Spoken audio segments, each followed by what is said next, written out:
Nos últimos dias, uma bomba caiu na cabeça dos brasileiros, porque a Ford vai sair do Brasil. Mas o que isso tem a ver comigo, né? Que nem carro tem, você deve estar até pensando aí. Assim, diretamente não tem nada, mas no frigir dos ovos tem tudo. Como que uma empresa que está há mais de 100 anos no Brasil simplesmente resolveu colocar o violão no saco e partir daqui? Por que eles fizeram isso, né?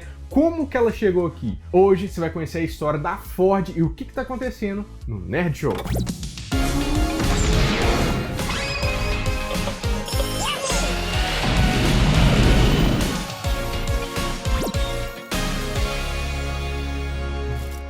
Fala, meus queridos amigos, como estão vocês? Vocês estão bom, né? A Ford com certeza é uma daquelas marcas que qualquer pessoa no mundo reconhece logo que bate o olho. Mas ela tem uma história que podia virar um filme. Até tem o filme, né? O Ford vs Ferrari. É muito bom. Mas conta só um pedacinho da história. E não como que um fazendeiro lá do Michigan veio para mudar o mundo como a gente conhecia. E essa história você vai descobrir aqui. Então, vambora!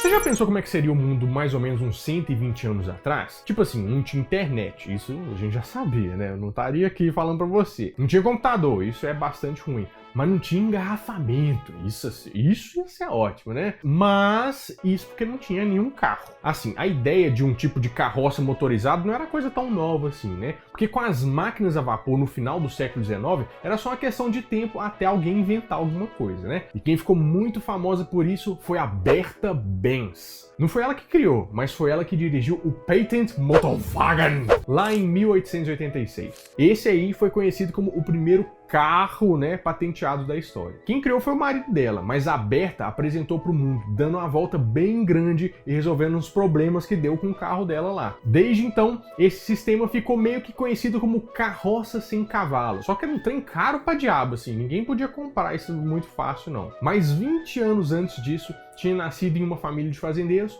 um menino que se chamava Henry, lá nos Estados Unidos. Eles faziam as coisas que nem eu, que adorava desmontar os negócios pra ver como funcionava, né? Só que com uma diferença, que ele conseguiu montar de novo, né? Tipo assim, eu ficava com 7 parafusos sobrando aqui e falei assim, não, eu consertei, tá funcionando. Aí o negócio explodia.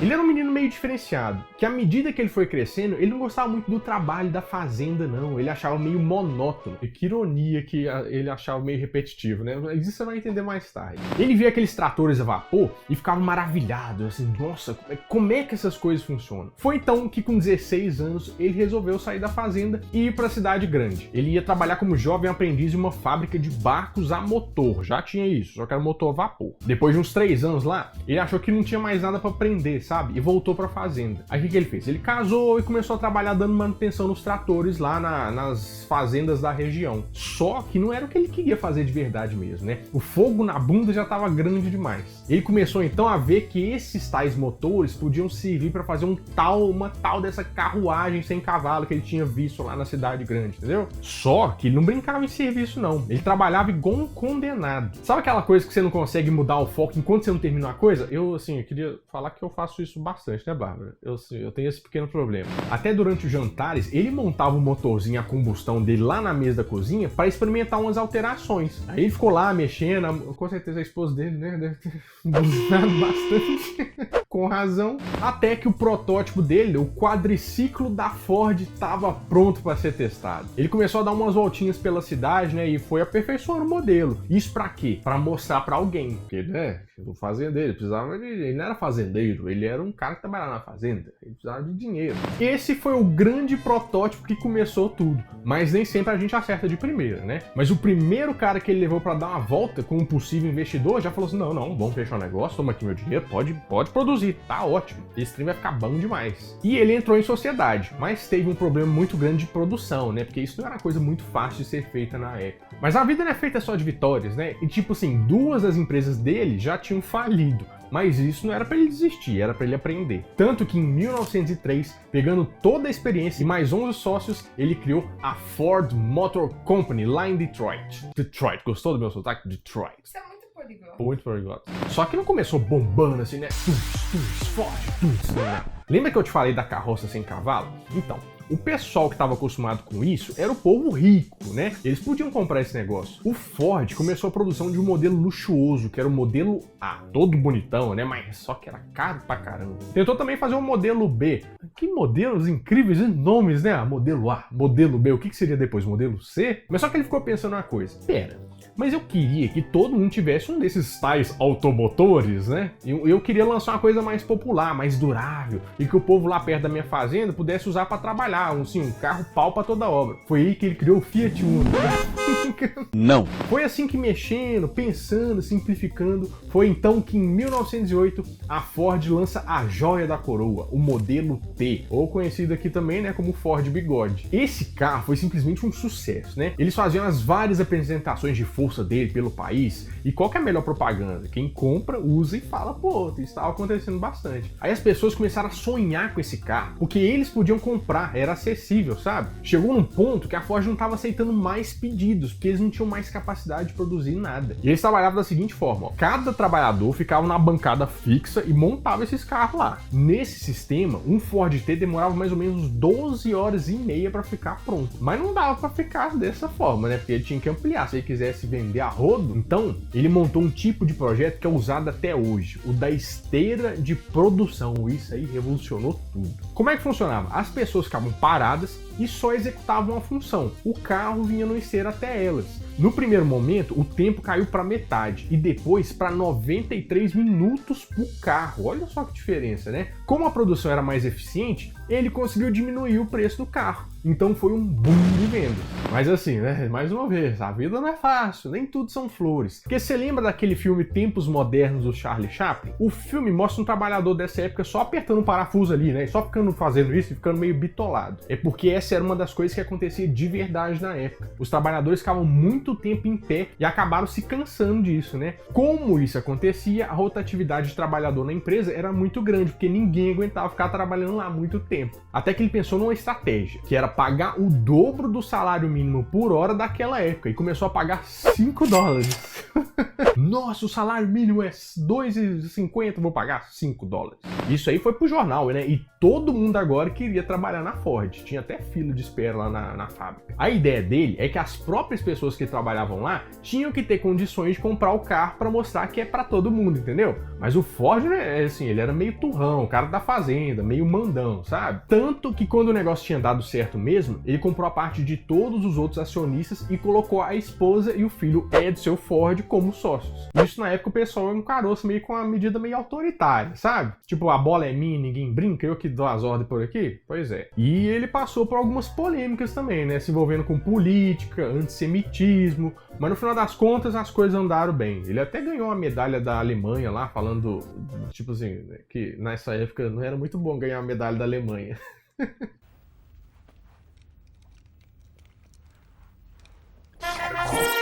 Pois é, né? As coisas estavam indo muito bem, mas sempre tem como melhorar. Com o sucesso nos Estados Unidos, eles pensaram que seria uma boa ideia expandir o modelo T para outros países. Foi então que começa em 1919 a história com o Brasil, porque eles trouxeram para cá o modelo T. A linha de montagem dele por aqui começou pequena, lá em São Paulo, e foi tratado como uma coisa meio turística, sabe? Porque as pessoas entravam e ficavam lá assistindo. Nossa, mas que legal essa peça, essa roda entrando aqui.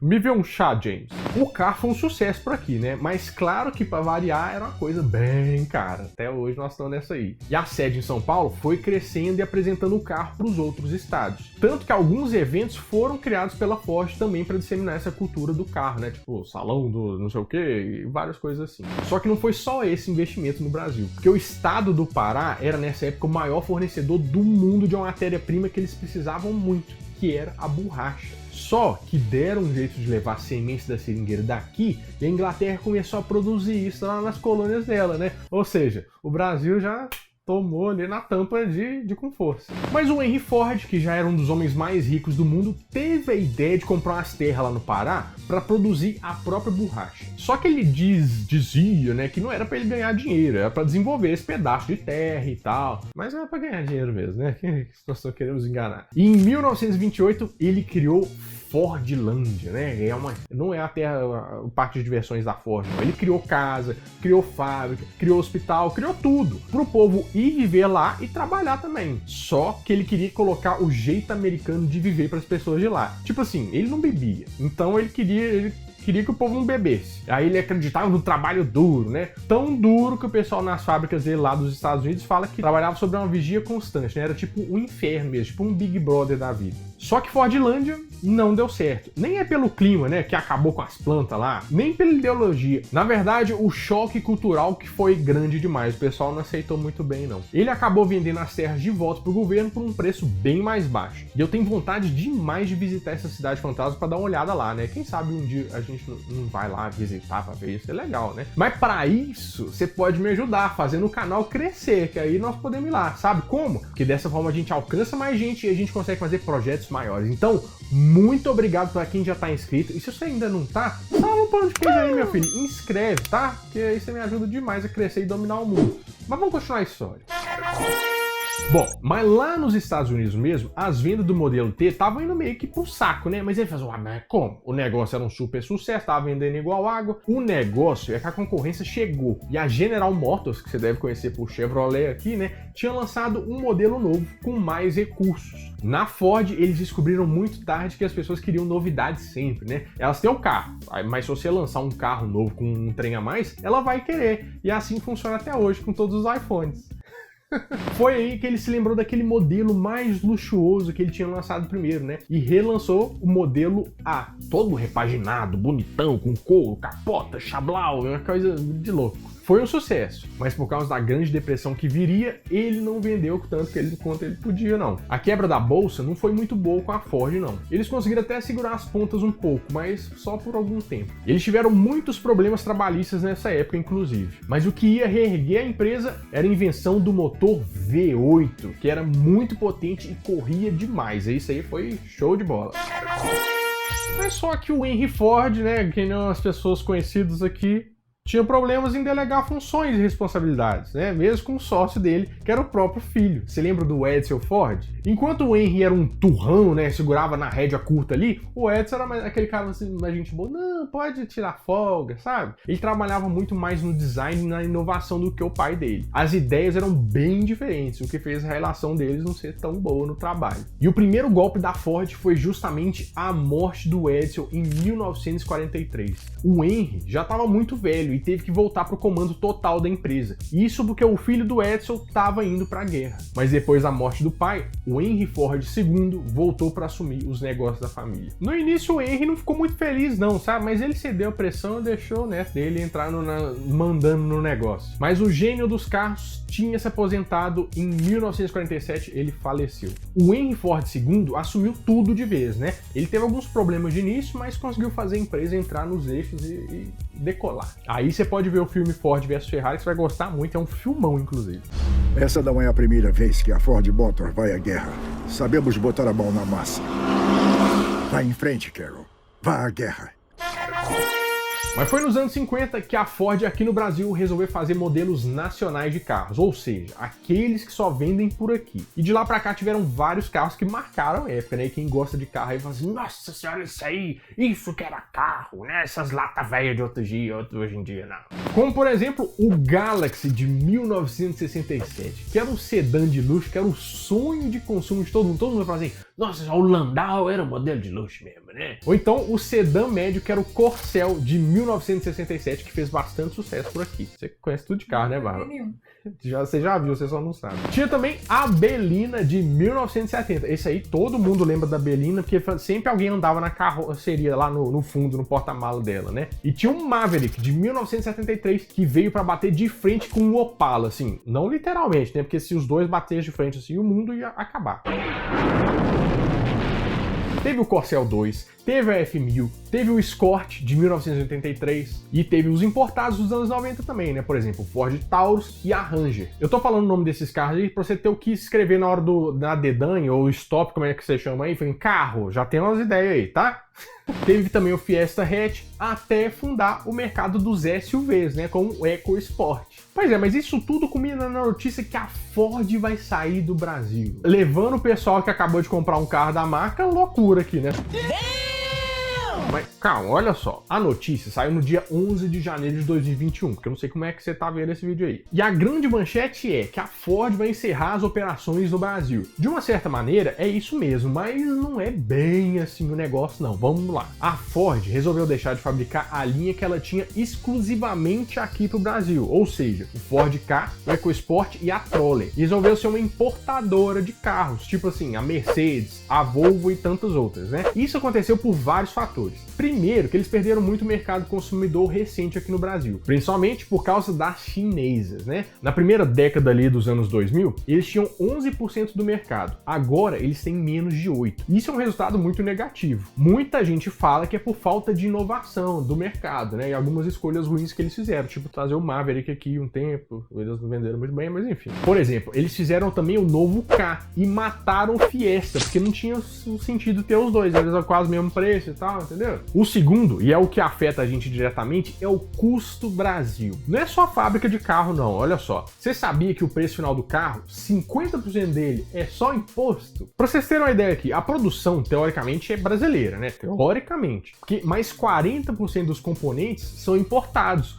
O aço que é comprado aqui mesmo, que é tirado da terra aqui mesmo, é cobrado em dólar. Então o dólar disparando, o aço vai pro saco. Malditos terráqueos, vocês me enganaram! Então fica muito pesado. Mas eles saírem daqui sinaliza pro mercado que o Brasil não é um negócio tão bom assim, sabe? Por isso que afeta todo mundo. Quem que vai querer vir pra cá gerar emprego? Não vai, né? A Ford vai fazer uma espécie de indenização aos revendedores deles, né? Aí são detalhes que não foram combinados certinho, então não vou falar até porque pode mudar. Mas muita gente acha que essa estratégia de importação pode não dar certo. Por quê? Porque eles vão competir com os cachorros grandes, né? Que o pessoal vê aqui como, nossa, aqueles carrões super não sei o quê. Tipo assim, Mercedes, Volvo, eu tinha te falado. Você compraria, por exemplo, uma Mercedes, um Volvo, pelo mesmo preço ou um Ford? Né? Então... Tem muita coisa também sobre incentivo fiscal que não estava sendo pago, ou que era pouco, que eles queriam mais, isso aí é meio obscuro, tá? Não dá pra entrar nessa caixa de Pandora aí não, vão deixar esse trem pra lá. Aí depois, né, não dá pra ficar falando disso. Mas a Ford disse que quem ainda tem um carro, não preocupa, que ainda vai valer a pena, ainda vai ter peça, vai ter... Não se preocupe, não vai nem aquele apocalipse não. Vão manter também a central administrativa aqui para deixar a garantia funcionando e tudo mais. Mas esses modelos de carro, né, o Ka, o Troller e o EcoSport, só vão durar enquanto estiverem em estoque, que nem as promoções de supermercado, né? Mas realmente o que vai acontecer, a Ford vai deixar de produzir no Brasil e eu quero saber o que você acha disso, né? Como é que você recebeu essa notícia? Você vendeu o seu carro preocupado? Não precisa se preocupar tanto assim, né? Mas eu quero saber o que vocês acham disso aí. E também quero saber o que vocês acham dessa bela camiseta que está disponível aqui na descrição do vídeo. Vá lá, compra as camisas do Nerd Show que tem brinde, hein? É muito show. Bom, meus amigos, é isso. Eu espero que você tenha gostado muito desse vídeo. Se você gostou, me ajuda, deixa o like. Vê mais vídeo aqui, porque a gente tá tendo vários vídeos muito legais. Eu espero, né? Porque eu estou escrevendo. Bom, eu vou ficando por aqui, mas toda semana eu volto com mais um vídeo quentinho, fresquinho, crocante pra vocês. Então, adeus!